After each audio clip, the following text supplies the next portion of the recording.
할렐루야. 하나님의 말씀은 요한복음 18장 18장 12절에서 18절까지 말씀 보시겠습니다.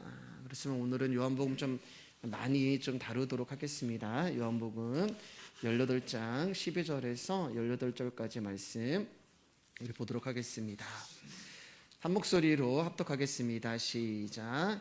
이에 군대와 천부장과 유대인의 아랫사람들이 예수를 잡아 결박하여 먼저 안나스에게로 끌고 가니 안나스는 그 해의 대제사장인 가야바의 장인이라.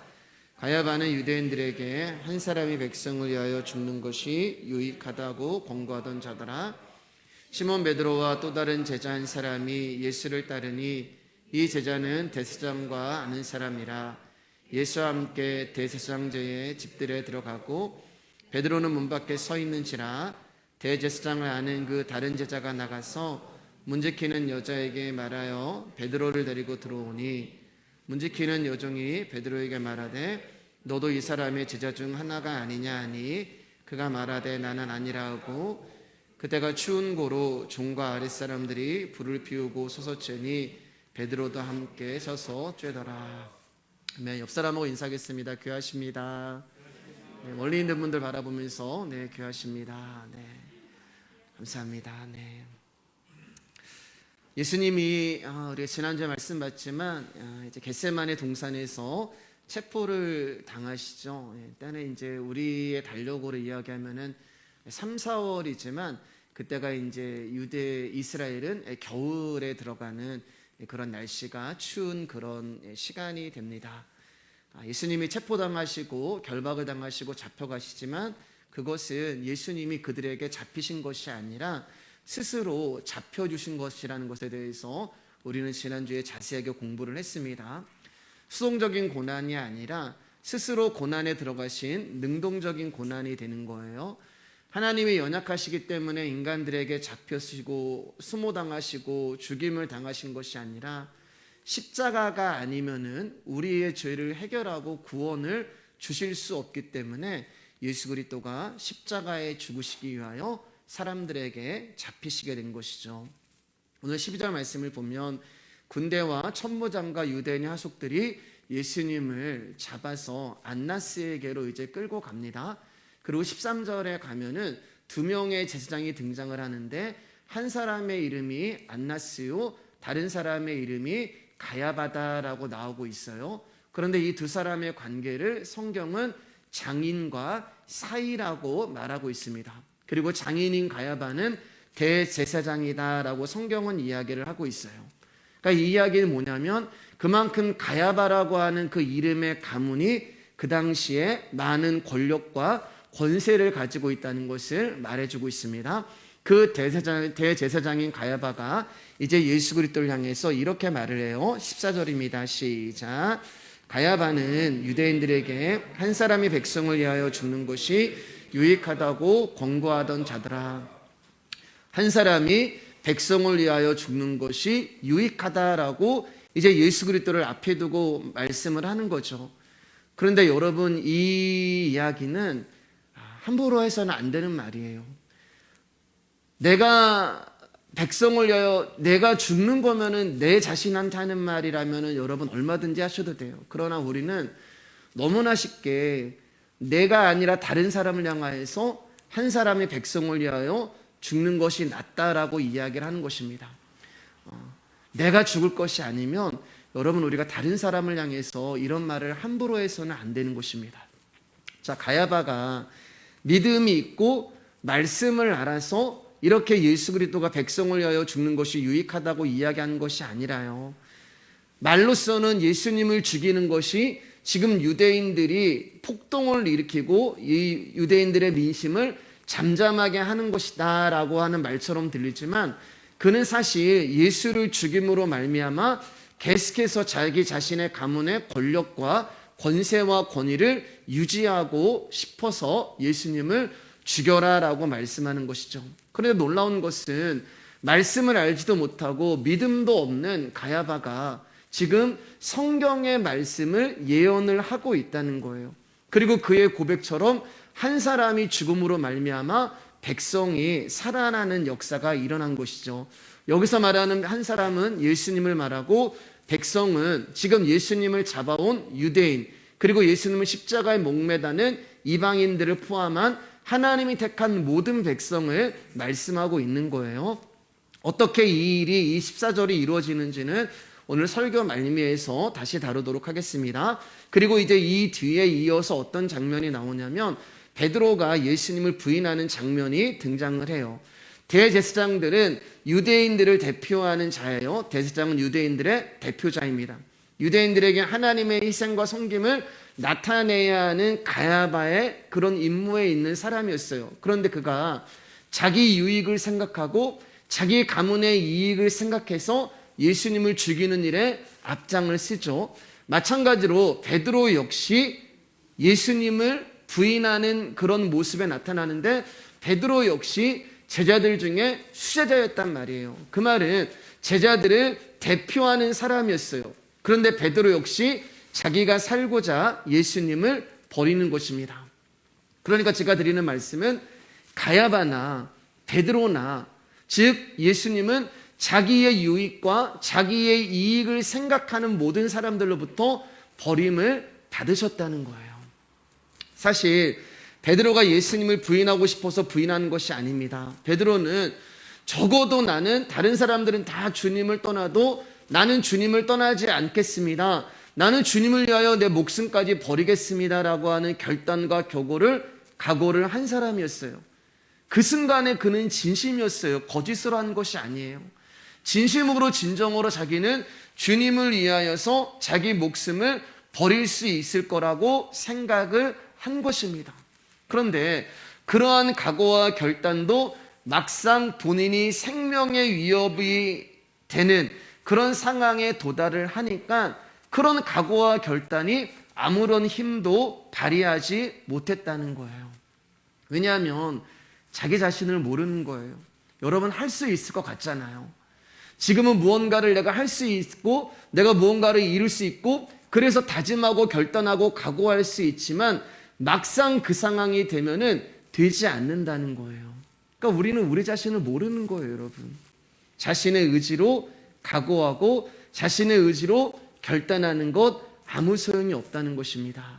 여러분들이 신앙생활 하면서 말씀을 들으면, 그래, 말씀대로 살아봐야지, 오늘 말씀 들었으니까 이 말씀대로 내가 한번 노력해 봐야지라고 아무리 여러분들이 각오하고 결단하고 마음 먹어도 여러분 그게 며칠이나 가세요? 하루 이틀?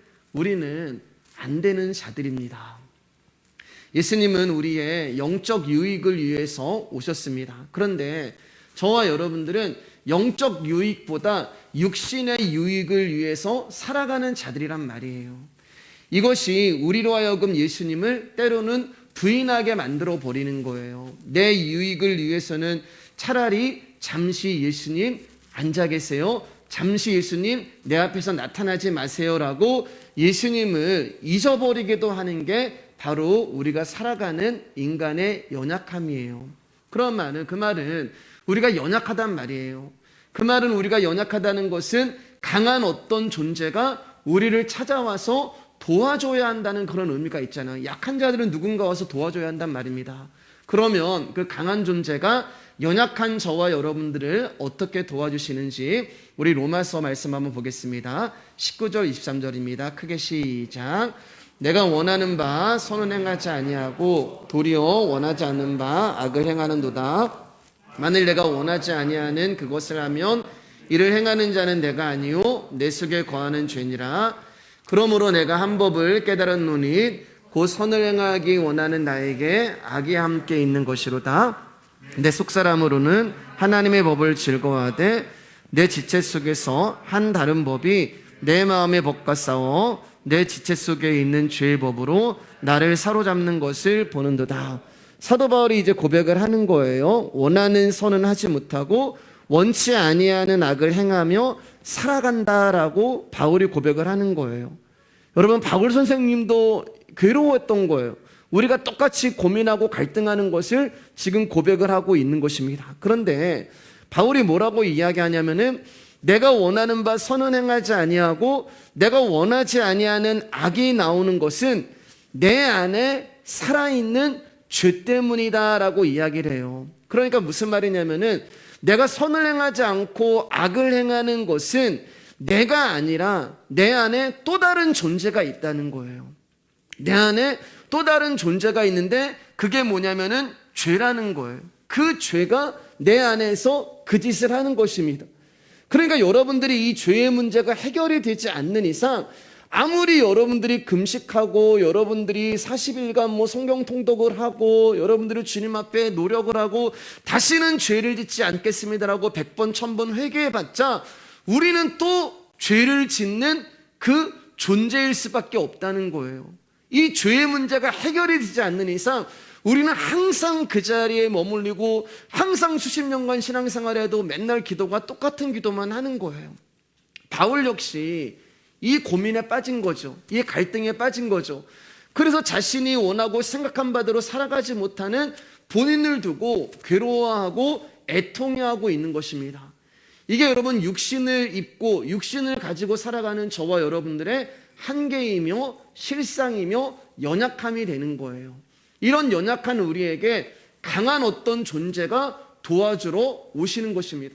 그 강한 존재가 누구냐? 바로 예수 그리스도의 생명과 예수 그리스도의 말씀이 되는 거예요. 그 영이 우리 안에 찾아오시는 것이죠. 그러면서 그 영이 우리 안으로 찾아오심으로 어떤 일이 발생이 되는데 내 안에는 이미 죄가 있단 말이에요. 내 안에는 이미 악이 있단 말입니다. 옛사람이 있고 나라는 존재가 있고 옛 법이라는 것이 있어요. 그런데 어떤 강한 존재가 나를 구원하시기 위해서 내 안에 찾아왔을 때는 나를 이미 주장하고 있고 나를 장악하고 있고 내 안에서 주인 노릇하고 있는 이 죄와 충돌이 일어나는 거예요. 속사람과 겉사람이 부딪히는 것이고 그분의 말씀과 내 안에 있는 자아가 부딪히게 되는 것입니다. 하나님의 법인 속사람은 우리의 존재를 주님께 돌리려고 하는데 내 안에 있는 옛사람인 옛법은 나를 주님께 드리는 것을 싫어하고 막고 그것을 허락하지 않는 거예요.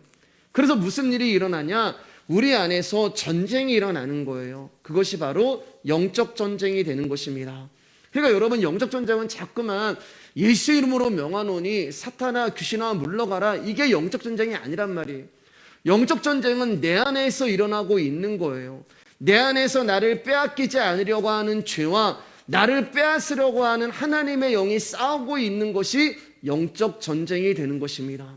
성령님은 우리를 끊임없이 영적인 존재로 만들어 가시기를 원하는데 내 육적 자아는 그것을 반대하고 방해하는 거예요. 속사람은 계속해서 나의 겉사람을 부수고 그리고 겉사람은 다시 그 부서진 자리를 메꾸고 속사람은 계속해서 나를 찌르고 자르는데 나의 겉사람은 거기에 본드칠을 하고 반창고를 붙이고 화장으로 메꾸는 일이 일어나는 거예요.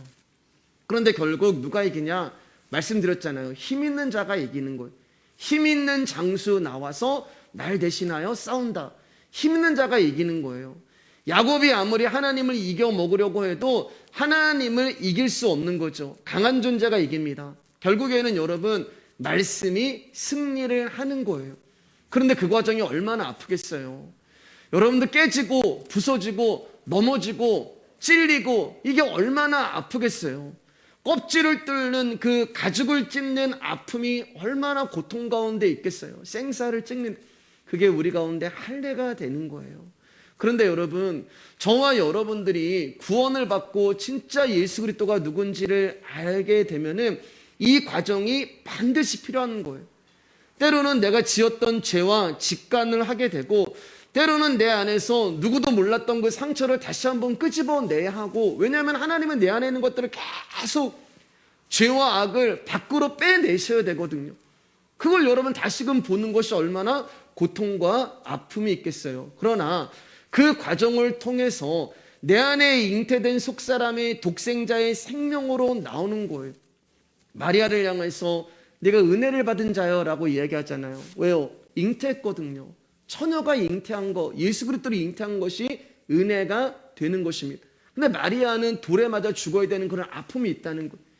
그러니까 여러분 이것을 두려워하지 마세요. 이것을 무서워하지 마시고 하나님이 굴리는 대로 굴러가시면 됩니다. 이렇게 굴리면 이렇게 굴러가고 저렇게 굴리면 굴러가고, 그런 부딪힘과 충돌과 아픔과 가정을 통하여서 저와 여러분들은 새로운 생명으로 태어나는 거예요. 그래서 바울이 고백을 하는 거예요. 근데 이게 힘들다고요. 그래서 이렇게 탄식을 합니다. 24절이에요. 시작. 오라 나는 공고한 사람이로다. 이 사망의 몸에서 나를 건져내랴. 누가 나를 건져내랴.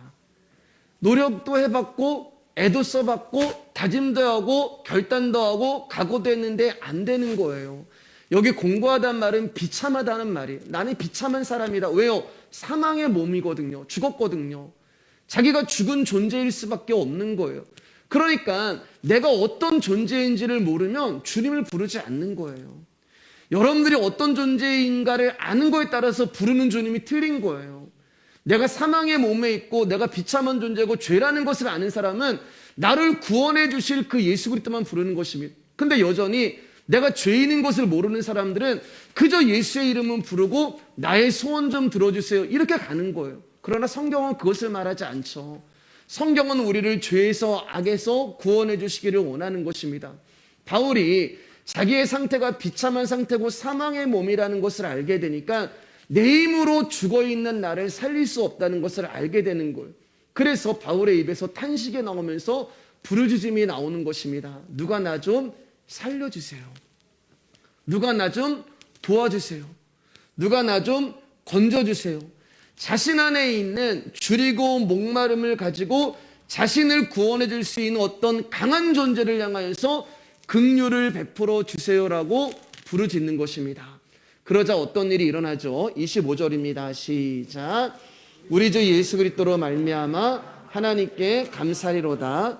그런즉 내 자신이 마음으로는 하나님의 법을 육신으로는 죄의 법을 섬기느라.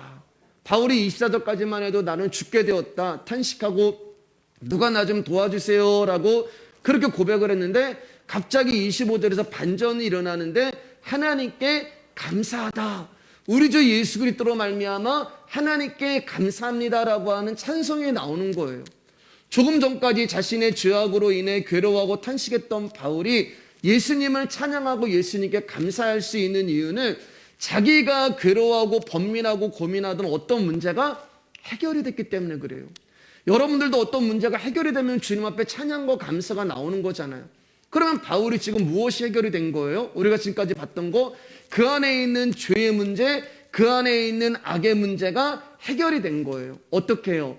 그 강함이라고 하는 존재, 즉 예수 그리스도의 말씀이 그 바울 안에, 저와 여러분 안에 들어오심으로 말미암아 죄와 문제, 악의 문제가 해결이 된 것입니다. 이것은 우리의 영역이 아니에요, 여러분. 누군가가 오셔야 되는 거예요. 그래서 여러분, 내가 살아있는 자는 어떻게로 나와요? 신앙생활 하면서 내가 살아있는 자는 어떻게 해야 돼? 어떻게 해야 돼? 이렇게 나간단 말입니다. 그런데 내가 죽어있는 자, 내가 사망의 몸에서 갇힌 자들은 어떻게가 나오지 않아요. 죽어있는 자가 왜 어떻게 나오겠어요? 그럼 뭐가 나와야 돼요? 누군가가 나오는 거예요. 누군가만 필요하는 거예요. 그 존재가 누구세요? 바로 예수 그리스도를 말씀하는 것입니다. 사랑하는 여러분, 우리에게는 방법이 없어요. 저와 여러분들은 두 손 들고 하나님 앞에 항복하는 것 외에는 방법이 없어요. 내가 이런 존재구나. 내가 이렇게 비참한 존재구나. 내가 사망이구나. 내 힘으로 해결할 수 없구나. 어떤 누군가가 나를 찾아오셔야 하는구나라는 것을 깨닫고 그분을 찾고 불러야 하는 것입니다. 사랑하는 여러분, 예배라는 것은 죄로 죽어있는 우리가 주님 앞에 나와서 그분의 음성을 듣고 그분의 말씀으로 부활하는 현장이 되는 거예요. 근데 이 부활이 한 번으로 끝나는 것이 아니라 예배 때마다 끊임없이 우리 안에서 경험이 되어지는 것입니다. 그분의 생명의 음성으로 예배 때마다 죽어있는 저와 여러분들을 찾아오셔서 살리는 것. 그게 여러분들이 이 자리에 나오셔야 하는 이유예요. 다른 이유가 없어요. 여러분이 말씀이 선포되는 이 자리에 열심을 내셔서 나오셔야 되는 이유는 딱 이거야 하는 것입니다. 이거 하나예요, 여러분. 왜요? 그래야지 우리가 사는 거예요. 여기에 나오시기만 하면 그 다음은 살아있는 하나님의 말씀이 여러분 안에서 일을 할 것입니다. 이 자리에 나오기 힘든 거예요. 그래서 여러분, 끊임없이 내 안에 있는 법이 못 나가게 하는 것. 하나님의 법은 우리를 또 끌고 오신. 갈라디아서 5장 24절 말씀입니다. 시작. 그리스도 예수의 사람들은 육체와 함께 그 정욕과 탐심을 십자가에 못 박았느니라. 육체가 죽으면 정과 욕심도 죽는 것입니다. 육체가 살아있기 때문에 정과 욕심도 계속 살아서 끊이지 않게 우리 안에서 우리를 힘들게 하는 거예요. 육체와 함께 그 정과 욕심을 십자가에 못 박는 것이 바로 성도의 죽음이 되는 것입니다. 그럼 육체가 죽어야 된다는 얘기인데 목숨을 끊으라는 얘기인가요? 그 말이 아니에요, 여러분. 육체가 죽는다는 것은 욕심이 사라지는 거예요. 그 욕심은 어디에 대한 욕심이냐? 육신에 대한 욕심이란 말이에요. 내 육신이 잘 됐으면 좋겠다. 내 육신이 뛰어났으면 좋겠다. 내 육신이 원하는 것이 좀 이루어지는 것이 좋겠다라는 그 욕심이 사라지는 것이 바로 육신이 죽는 것입니다. 그럼 어떻게 육신이 죽을 수가 있겠어요?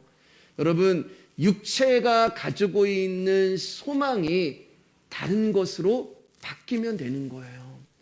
육체의 소망이 끊어진다는 것은 육체가 가지고 있는 소망이 다른 것으로 바뀌는 것을 말합니다. 그럼 뭘로 바뀌는 거예요? 육체에 반대되는 게 뭐예요? 영이란 말이에요. 육체의 소망이 아니라 영의 소망을 가진 자는 그리스도와 함께 정욕과 탐심을 십자가에 못 박아 죽일 수 있는 거예요. 육체의 소망으로 살던 사람이 영의 소망으로 살아가는 것입니다. 그러면 육체의 소망에서 영의 소망으로 바뀌는 거예요. 여러분들의 인생을 한번 보시든지 아니면 여러분의 주변에 어떤 사람이 이런 사람이 있는지 한번 생각해 보세요. 어떤 사람이 어떤 존재가 이 땅이 전부인 줄 알고 살아갔단 말입니다. 나는 이 땅이 전부였고 내가 인생을 살아가는 목적이 이 세상에서 내가 유명해지고 부자가 되고 높은 자리에 올라가는 게 내 인생의 소망이었단 말이에요. 그런데 어느 날 그에게 복음이 들리고 그에게 말씀이 찾아오기 시작하는 것입니다. 그러니까 이 땅이 전부가 아니구나라는 것을 깨닫게 되는 것이죠. 그러니까 그 사람이 어떻게 되냐면 이 땅에 소망을 두고 있던 그 존재가 썩어질 육신에 대해 소망이 헛된 것임을 깨닫고 영의 소망을 갖게 되는 거예요. 지금 여러분들이 그 자리로 가고 계시는 거잖아요. 이미 그 자리에 와 계신 분도 계시고 이것이 나의 육체를 십자가에 못 박았다라고 말하게 되는 것입니다. 우리는 지금 베드로의 이야기를 하면서 여기까지 온 거예요. 베드로가 예수님을 부인하죠. 그러나 아까도 말씀드렸지만 그것은 그가 원하던 것이 아니었어요. 베드로가 지금 원하는 선을 행하는 것이 아니라 원하지 아니하는 악을 행하고 있는 것입니다. 결단하고 다짐하고 각오했지만 되지 않는 거예요. 진심으로 예수님을 사랑했고 진심으로 예수님을 위해서 죽을 수도 있을 것 같았어요. 그런데 그날 밤 너도 저 예수의 제자가 아니냐? 내가 너와 예수와 함께 했던 것을 내가 보았다라고 하는 그 어린 여자의 종 말 한마디에 베드로가 무너지는 거예요. 자신을 부인하고 심지어는 예수 그리스도를 저주하고 욕합니다. 자기의 신분을 감추고 그 어린 여자 앞에서 비굴할 정도로 비참한 상태, 공고한 상태, 사망의 몸이 되는 거예요.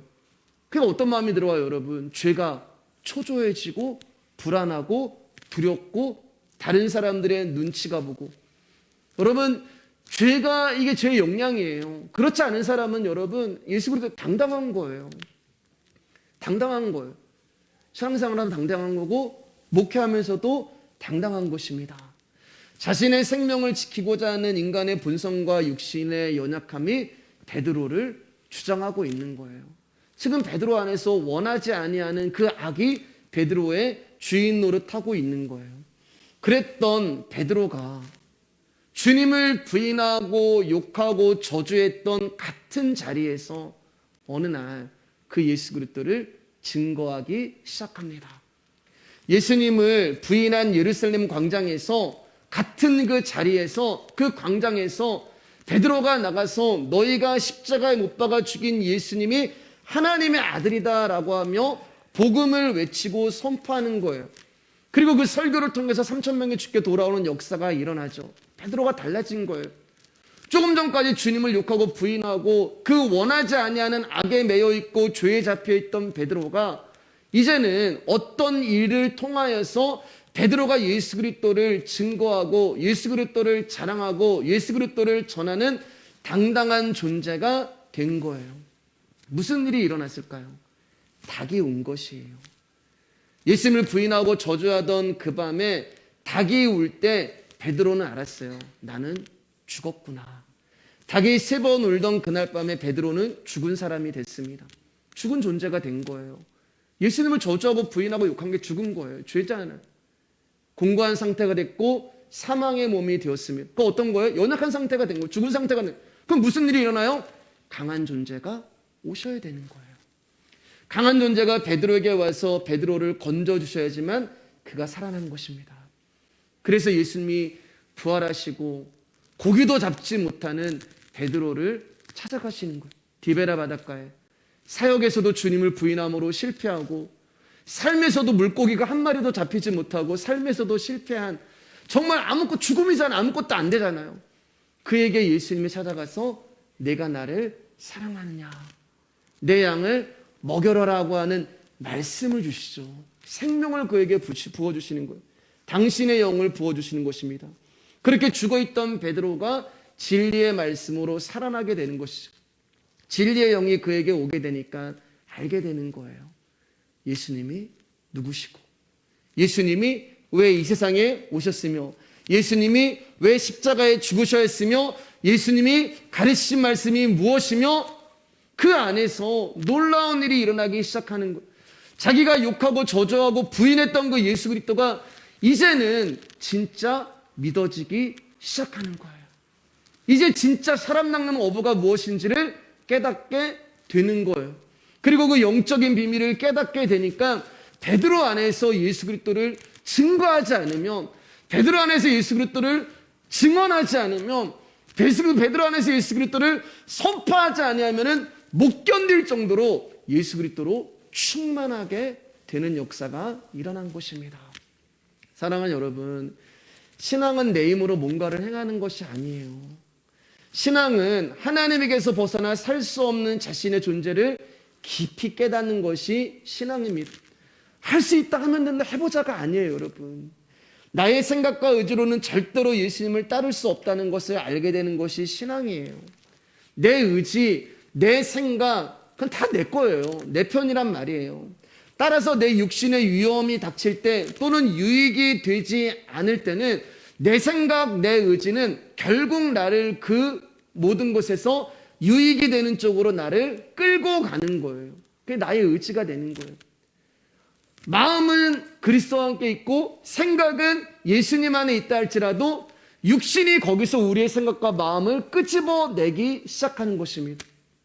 그러니까 우리는 원치 아니하는 악만 행하게 되는 거예요. 내 몸이 사망으로 끌려가는 것입니다. 그것을 보지 못해서 예수 그리스도가 이 땅에 오셔서 십자가에 죽으신 거예요. 그래서 여러분, 복음을 아는 자들은 다른 것으로 감사할 이유가 없는 거예요. 하나님 무엇을 해주셔서 감사합니다, 감사합니다. 감사한 거죠. 그러나 진정한 감사는 아들을 보내신 하나님께만 드려야 하는 것입니다. 그리고 감사함이 우리의 마음을 하나님께 붙들어 놓는 거예요. 자, 우리 19절 21절입니다. 시작. 대제사장이 예수에게 그의 제자들과 그의 교훈에 대하여 물으니 예수께서 대답하시되 내가 드러내놓고 세상에서 말하였노라. 모든 유대인들이 모이는 회당과 성전에서 항상 가르쳤고 은밀하게는 아무것도 말하지 아니하였거늘 어찌하여 내게 묻느냐. 내가 무슨 말을 하였는지 들은 자들에게 물어보라. 그들이 내가 하던 말을 아느니라. 이제 19절에서 대제사장이 붙들려온 예수님이 예수님께 질문을 합니다. 예수님의 제자들과 예수님이 전파하신 교훈에 대해서 물어봐요. 정확히 무엇을 물어봤는지는 19절에 말씀이 없어요. 그런데 20절 말씀, 21절 말씀을 통하여서 예수님이 답을 하시는 것을 봐서는 네가 전한 말씀이 사실인지 아닌지를 묻는 그런 질문이 19절 말씀 같아요. 그러니까 지금 뭐냐면은, 야, 네가 하나님의 아들이라며, 네가 하늘에서 하나님이 보낸 아들이라며 너 그런 말 했어, 안 했어? 이 이야기를 묻고 있는 거예요.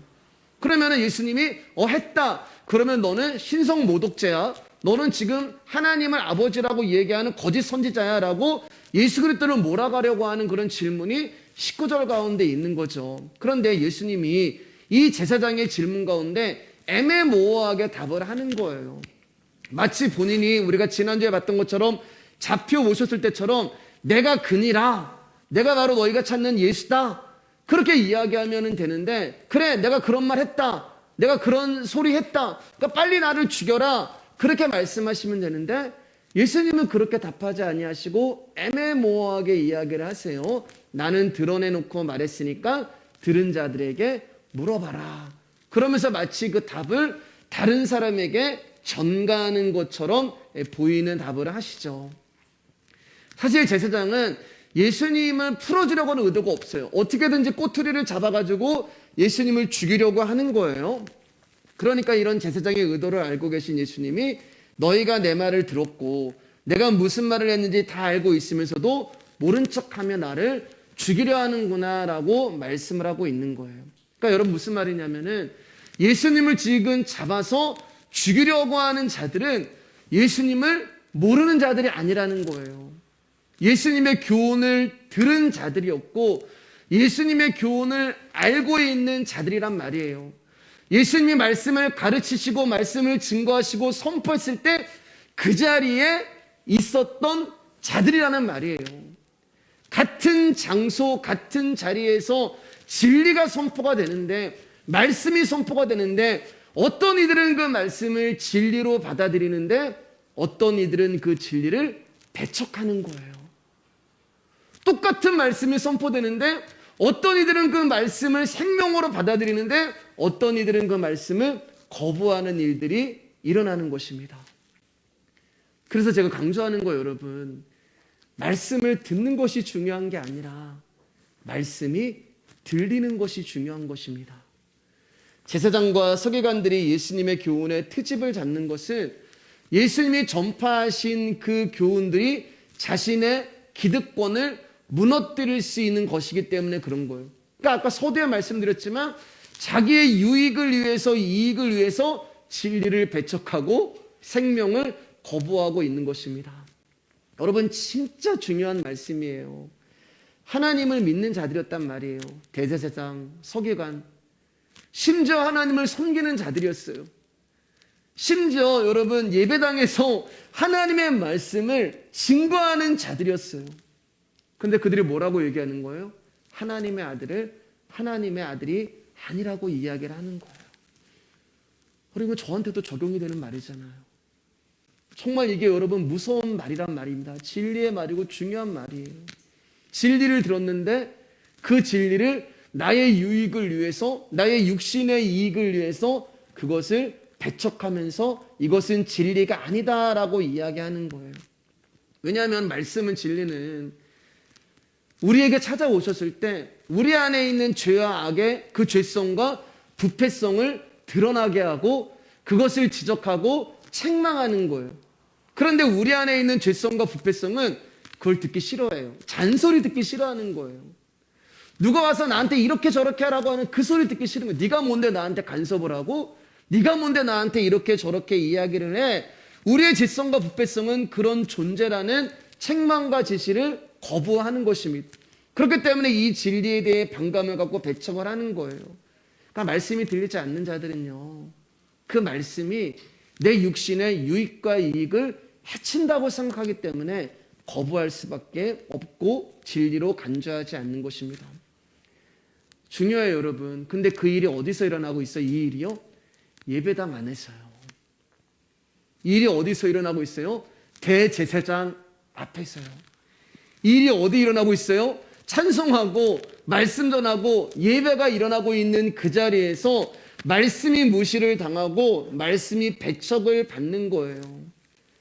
그래서 여러분, 사도 바울의 고백처럼 날마다 내가 내 안에 예수 그리스도가 있는지 없는지를 여러분 살피고 또 살펴야 하는 것입니다. 사랑하는 여러분, 여러분 예수님의 말씀에서 무엇을 원하세요? 우리의 영혼을 살리는 말씀을 원하십니까? 아니면 그저 예수 믿으면 부자 되고, 예수 믿으면 병 고치고, 예수 믿으면 성공하고, 예수 믿으면 편안한 삶을 산다고 하는 나의 자아와 욕망을 기쁘게 해주고 만족하게 해주고 그런 말씀만 원하세요, 여러분? 분명 성경은 하나님의 말씀을 히브리서 4장 12절 말씀 가운데 좌우의 날선 검이라고 말씀을 하시죠. 제 이야기가 아니에요. 하나님의 말씀을 좌우의 날선 검이라고 이야기해요. 이게 사사기에 있는 말씀과 이제 연결이 되는데, 그 날선 검이 우리를 찔렀을 때 기름이 나오거든요. 사사기 말씀 보면 모압 왕을 찔렀을 때 분명히 말씀에, 하나님의 말씀은 좌우의 날선 검이다라고 이야기를 한다. 그 말은 뭐예요? 말씀이 우리를 찾아왔을 때 그 좌우의 날선, 우리 찌르라고 말씀 검이죠. 좌우의 날선 검이죠. 그러니까 말씀을 들으면 여러분 어떤 일이 아픈 거예요.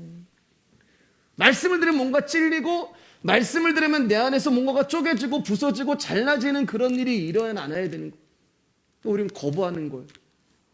그러니까 저는 어떨 때는 놀랍다는 거예요, 여러분. 놀라워요. 신기해, 진짜 신기해. 이게 진짜 기적 아니야? 뭐가 기적이냐면 같은 성경을 보는데 다른 말씀이 들리는 거예요. 여러분, 다른 사람이 아니라 잘 기억해 보세요. 제자 중 한 사람이 예수님을 팔은 거예요. 3년 반 동안 예수님의 말씀을 들었던 자고, 예수님과 동고동락했고, 심지어는 돈깨를 맡은 정도로 예수님의 신뢰를 받았던 그 제자가 예수님을 부인한 거예요. 그럼 예수님 잘못 가르친 거죠. 3년 반 동안 죽어라고 제자 키운다고 예수님이 그렇게 제자들과 함께 했는데 결국 어떻게 된 거예요? 죄송해요, 이렇게 표현해서 헛짓거리 하신 거예요. 3년 반 동안 말씀을 들었고 배웠던 제자들도 지금 한 명도 예수님 주변에 없는 거예요. 한 놈은 남아있는 한 놈은 부인하고 저주하고 욕하고, 다른 제자들은 다 도망을 한 거예요. 3년 반 동안 말씀을 가르쳤는데, 그러니까 여러분, 이게 무슨 말이냐면은, 우리가 진짜 여러분 그분의 말씀을 나의 생명으로 받아들이지 못하면, 그 말씀이 진짜 진리구나라고 거기에 내가 목숨 걸지 않으면, 사랑하는 여러분, 우리는 언제든지 3년 반 동안 그분의 말씀을 듣고 직접 그분을 봤다고 하고 동고동락했다 할지라도 언제든지 우리는 주님을 부인하고 주님을 팔고 죽일 수 있는 자가 될 수 있는 죄성과 부패성을 가지고 있는 존재라는 거예요. 그래서 그것을 이길 수 있는 유일한 게 뭐냐면 여러분들이 말씀을 듣고 또 듣고 또 듣고 또 들으셔야 되는 거예요. 그거 아니면 살 수 없어요. 목사인 저도 힘들어요, 여러분. 목사인 저도 하나님이 저에게 말씀을 부어주시지 않으면. 그래서 제가 고백했잖아요. 제가 말씀을 준비하는 그 시간이 때로는 제가 하나님과 깊은 영적인 정말 가장 가까운 그 순간이기도 하지만 때로는 정말 저를 찌르고 부수고 깨고 똑같은 거예요, 여러분과. 너무 아픈 자리고 힘든 자리가 되는 거예요. 근데 그게 우리를 살리는 것입니다. 22절입니다. 시작. 이 말씀을 하심에 곁에 섰던 아랫사람 하나가 손으로 예수를 쳐 이르되 내가 대제사장에게 이같이 대답하느냐 하니, 여러분 보세요. 옆에 있는 아랫사람이 하속이 예수님이 지금 대제사장에게 답을 하는데 건방지다고 생각하면서 주먹으로 예수님을 치기 시작하는 거예요. 그 사람은 진리가 옆에 있음에도 불구하고 진리가 보이는 게 아니고 위에 사람이 보이는 거예요. 자기에게 이익을 줄 수 있는 사람이 보이는 것입니다. 진리가 옆에 있는 가장 가까운 곳에 예수님이 있는데 이게 바로 우리라는 존재예요. 사랑하는 여러분, 우리의 연약함과 부패함을 모두 짊어지시고 피 흘리신 예수님을 여러분의 심령 중심에 두기를 주님의 이름으로 축복합니다. 자, 23절 31절입니다. 제가 한 절 여러분 한 절, 30절은 같이 읽을게요. 예수께서 대답하시되 내가 말을 잘못하였으면 그 잘못한 것을 증언하라. 다른 말을 하였으면 내가 어찌하여 나를 치느냐 하시더라. 안나스가 예수를 결박한 그대로 대제사장 가야바에게 보내니라. 시몬 베드로가 서서 불을 쬐더니 다른 사람들이 묻되 너도 그 제자 중 하나가 아니냐. 베드로가 부인하여 이르되 나는 아니라 하니 대제사장 중 하나는 베드로에게 귀를 잘린 사람의 친척이라.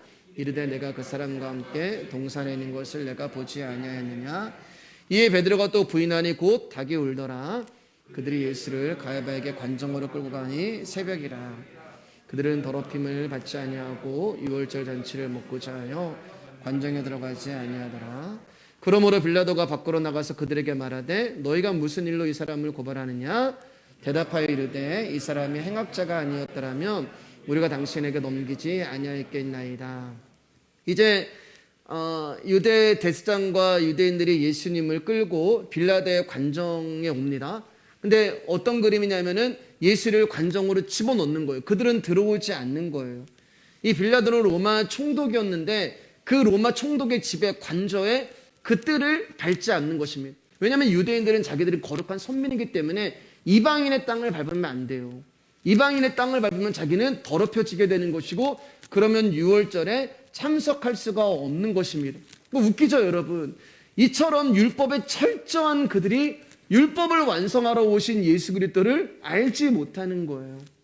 그런데 30절 말씀 보면 이들이 빌라도에게 예수님을 고발하면서 행악자라고 예수님을 넘긴단 말입니다. 근데 여기서 말하는 이 행악자의 뜻이 뭐냐면은 살인하고 강도하고 도둑질하는 그 나쁜 행동을 한 것을 말하는 게 아니에요.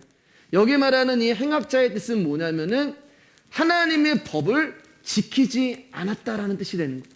하나님의 법을 지키지 않은 자. 하나님의 법이 오셨는데 하나님의 말씀이신 그 말씀 자체가 왔는데 사람들은 그 법을 지키지 않았다고 고소하고 고발하고 있는 거예요. 여러분, 제가 왜 이 말씀 드리냐면 어떤 자들이 예수님을 십자가에 죽이셨는지를 보시란 말이에요. 말씀을 모르는 자들이 아니란 말입니다. 지나칠 정도로 말씀을 아는 자들이고 지나칠 정도로 신앙생활을 열심히 하는 자들인데 그들에 의해서 예수님이 십자가에 죽으신 거예요. 오늘날로 말하면 다른 신을 믿는 사람이, 다른 종교를 갖고 있는 사람이 아니에요. 교회 열심히 다니는 사람들이 예수 그리스도를 하나님의 말씀을 지키지 않는 자라고 하면서 죽인 거란 말입니다. 그러니까 여러분, 내가 모태신앙이다 자랑하지 마세요. 내가 직분이 뭐다 그것도 말할 것도 없어요. 내가 어떤 교회 다니고 열심을 내고 있고 이런 것들이 전혀 중요한 게 아니에요. 교회를 잘 다니냐가 중요한 게 아니라 내 안에 말씀이 들리고 그 말씀이 나에게 생명으로 부어져 있고 내 안에 영이 오셔서 나라는 존재가 하나님을 사랑하고 예수님의 말씀에 순복하고 있는가. 이게 없으면 여러분은 신앙생활 오래 했고 직분이 뭐고 교회 다니고 모태신앙이고 이거 다 진짜 위선이고 가식인 것입니다. 우리 얼마든지 예수님을 십자가에 못 박아 죽일 수 있는 존재들이에요. 사랑하는 여러분, 이 마음으로 정말 나는 아무것도 아니구나라는 마음으로 내 옆에 있는 형제를 대하시고 자매를 대하시길 주님의 이름으로 축복합니다. 여러분, 누구보다 낫다는 생각을 우리가 가지시면 안 돼요. 혹시라도 여러분 누군가와 비교하고 싶으면 예수님과 비교하세요. 예. 여러분 누군가에게 큰 소리 치고 싶으면 예수님 앞에서 큰 소리 한번 쳐보시길 바랍니다. 우리 못하잖아요. 그런 마음으로 내 앞에 계시는 형제님을, 자매님을 그렇게 대하시면 됩니다. 그럼 우리 교회가 점점 성장하고 성숙하고 전국에는 아름다운 교회가 되리라 믿습니다. 31절입니다. 시작. 빌라도가 이르되 너희가 그를 데려다가 너희 법대로 재판하라. 유대인들이 이르되 우리에게는 사람이 죽이는 권한이 없나이다. 자, 빌라도가 새벽에 소란이 일어났어요. 그런데 어떤 예수라는 자가 자기 뜰 안에 있는 거 보니까 좀 이제 짜증이 나기도 했겠죠. 그러니까 너희 법대로 재판해. 이 말은 유대인들이 예수님을 빌라도의 관저까지 끌고 올 필요가 없었다는 거예요. 그 무슨 너희 법이 있다는 거예요. 너희 법대로 재판해. 그게 뭐라고 얘기하면은 우리는 사람을 죽이는 권한이 없나이다. 아니에요. 그들에게는 있었어요. 가장 만만한 거 돌이요, 돌. 뭐만 하면 돌로 쳐서 죽이려고. 우리가 요한복음 8장 봤지만 가늠한 여인 가운데 서고 돌 다 들고 왔잖아요. 유대의 법으로 죽이려고. 유대의 법은 예수님은 지금 가장 엄청난 죄를 진 거예요. 하나님의 아들이다. 신성모독죄. 그러니까 얼마든지 돌을 쳐서 예수님을 죽일 수도 있는 그 법이 있는데 이 사람들이 이 순간에 정신이 어떻게 된 건지 뭐라고 얘기하면 우리에게는 사람을 죽이는 권한이 없나이다라고 이야기를 하고 있는 거예요. 그러니까 예수님을 죽일 수 있는 충분한 권한이 있었음에도 불구하고 그들은 없다라고 이야기를 하는 것입니다. 자, 32절입니다. 시작.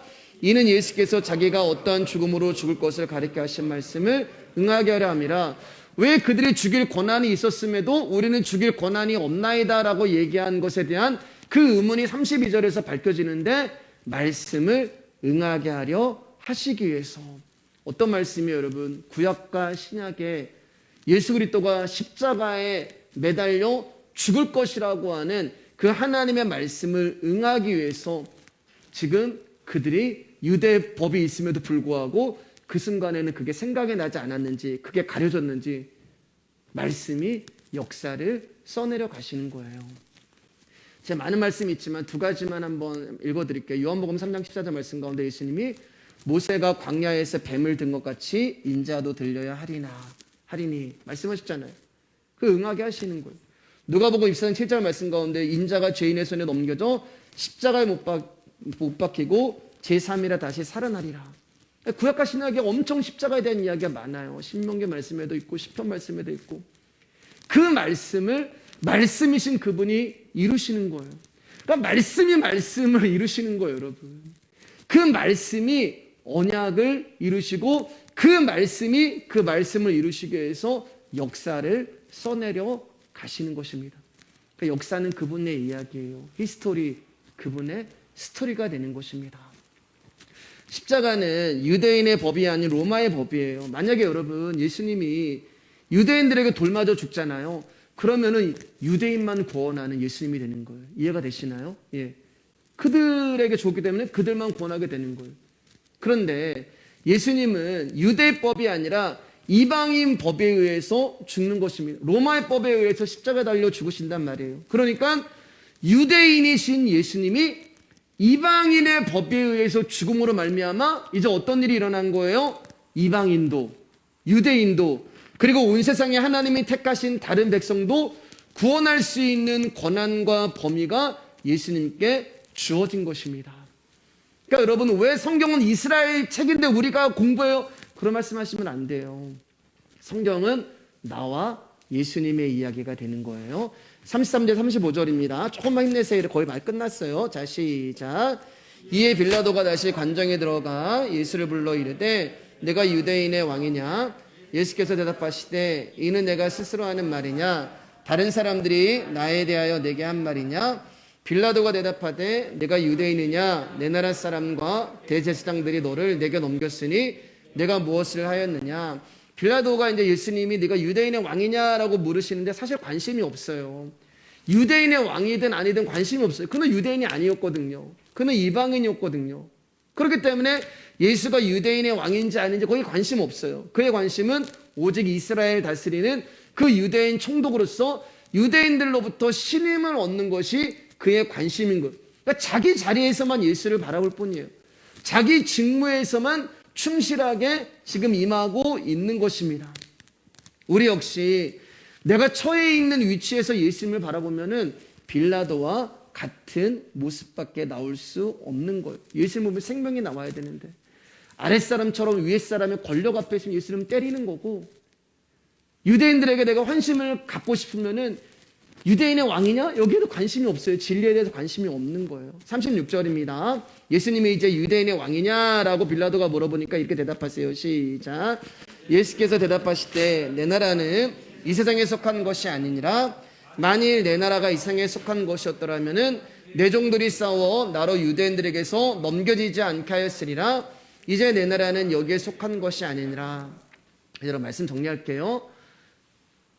유대인의 왕이냐라고 빌라도가 질문하는데 예수님이 뭐라고 대답하시냐면은 속함으로 대답하죠. 속함. 유대인의 왕이냐라고 얘기했는데 속해 있다. 어디에 속함으로 답을 하시는 것이죠. 그러니까 무슨 말이냐면은 나는 왕이 맞아. 그런데 나라가 달라. 그 얘기예요. 내가 왕이 맞는데 나라가 틀려.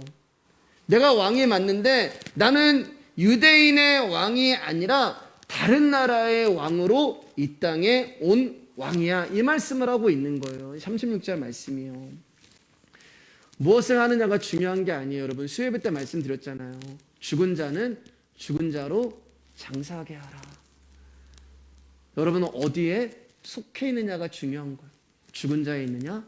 산 자에 속해 있느냐? 여러분, 우리는 이 세상의 사람으로서 서 있는 것이 아니라 예수님이 왕이신 그 하나님 나라의 백성으로 서 있는 거예요. 믿으시죠? 그렇다면 여러분 예수님 앞에 나올 때 이 땅의 일을 구해서는 안 되는 거예요. 여러분 제 말씀 잘 들어주시길 바랍니다. 우리를 천국 백성이라고 한단 말입니다.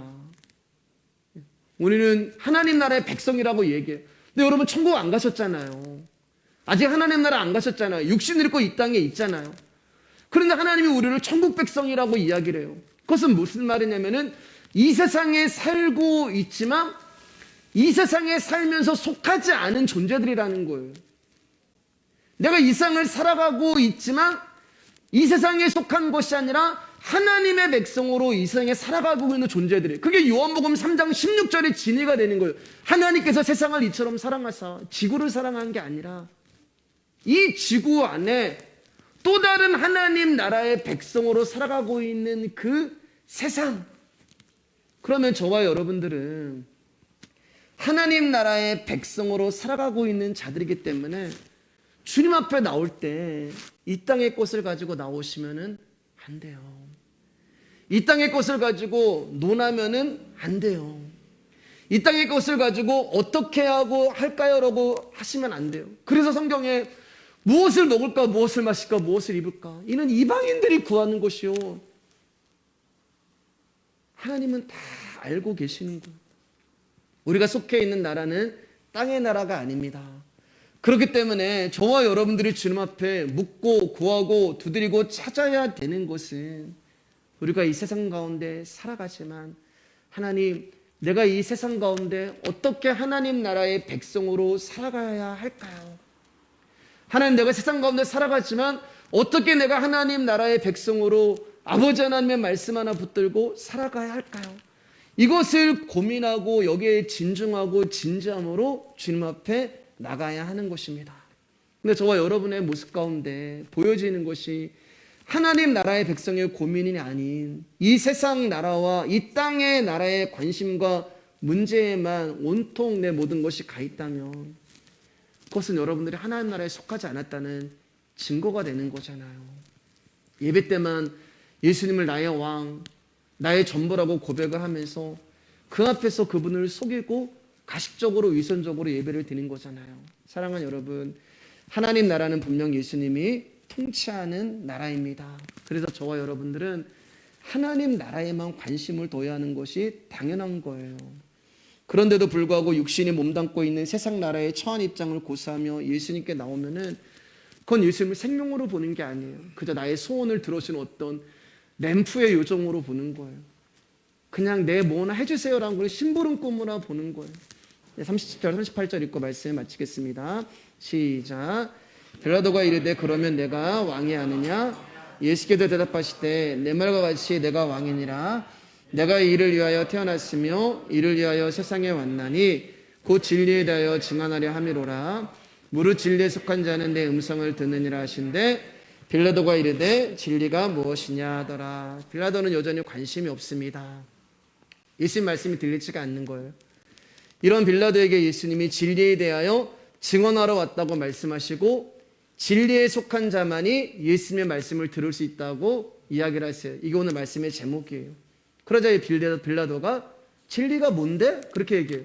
이게 뭐냐면 여러분, 궁금해하는 게 아니에요. 진리가 무엇이냐?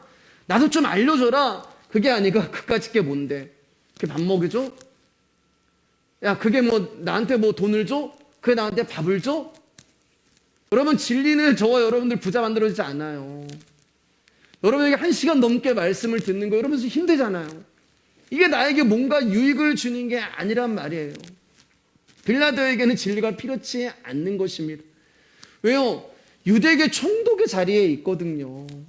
그는 진리가 필요 없는 거예요. 얼마든지 내가 이 땅에서 잘 먹고 잘 살수 있고 내가 유대인의 요구만 들어주기만 하면 얼마든지 내 권력과 권세를 유지할 수 있기 때문에 그렇습니다. 여러분, 마지막으로 질문하면서 마칠게요. 여러분에게는 진리가 무엇입니까? 여러분에게는 진리가 뭐예요? 혹시 빌라도의 진리가 내 안에 있지는 않으세요? 빌라도는 진리가 뭔지 못 알아들었어요. 근데 여러분, 감사한 거는, 놀라운 거는, 신기한 거는 빌라도는 못 알아듣는데 진리에 속한 자는 내 음성을 듣느니라 하시잖아요. 내 음성을 듣는 자가 있는 거예요. 지금 빌라도는 못 알아듣는데 예수님과 빌라도만 있는데 그러면 지금 이 음성이 누구에게 들리는 거예요? 우리에게 들리는 거잖아요. 빌라도는 진리가 무엇이냐라고 얘기했는데 우리는 야 진리가 예수 그리스도야. 우리는 답을 할 수가 있는 거잖아요. 여러분 이거 하나에 감사하시기를 주님의 이름으로 축복합니다.